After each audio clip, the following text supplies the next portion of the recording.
Every inhabited continent carries her African footprint somewhere in its bloodline.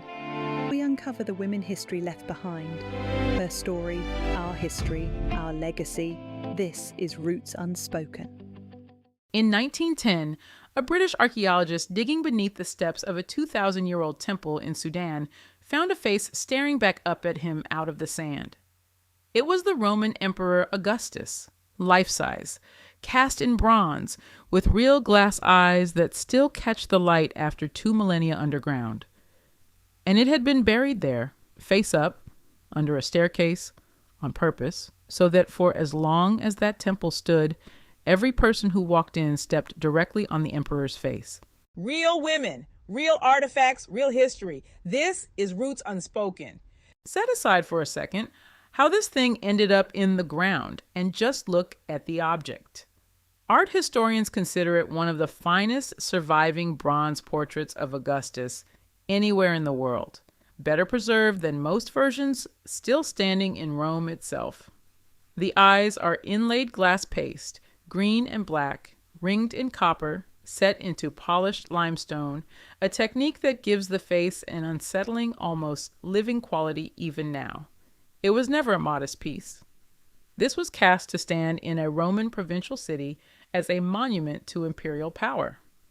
The kind of statue meant to remind everyone underneath it exactly who was in charge. This is the head we teased at the end of the Amanirenas episode. And if you haven't watched that one, this will make a lot more sense if you do. When the one-eyed Kandake's forces stormed Roman-held towns in Egypt in 25 BC, they didn't just knock over statues of Augustus for spectacle. They took the head of at least one, hauled it hundreds of miles south to their own capital, and buried it under the entrance steps of a temple dedicated to Kushite victory. That placement wasn't incidental. In the ancient world, burying an enemy's image under a threshold was a calculated insult. Everyone who walked into that temple, forever, would physically step over the face of the man who thought he could conquer them. It's one of the most pointed political statements in the entire ancient Mediterranean world, and almost nobody outside academic circles has heard of it. The head stayed buried, doing exactly the job Amanirenas intended for close to 2,000 years. It was rediscovered in December 1910 by British archaeologist John Garstang, leading an excavation of the ancient site of Meroë, and its emergence from the sand caused an immediate international sensation. A near-perfect Roman imperial portrait, unearthed not in Italy, but deep in Sudan, deliberately hidden by an African army.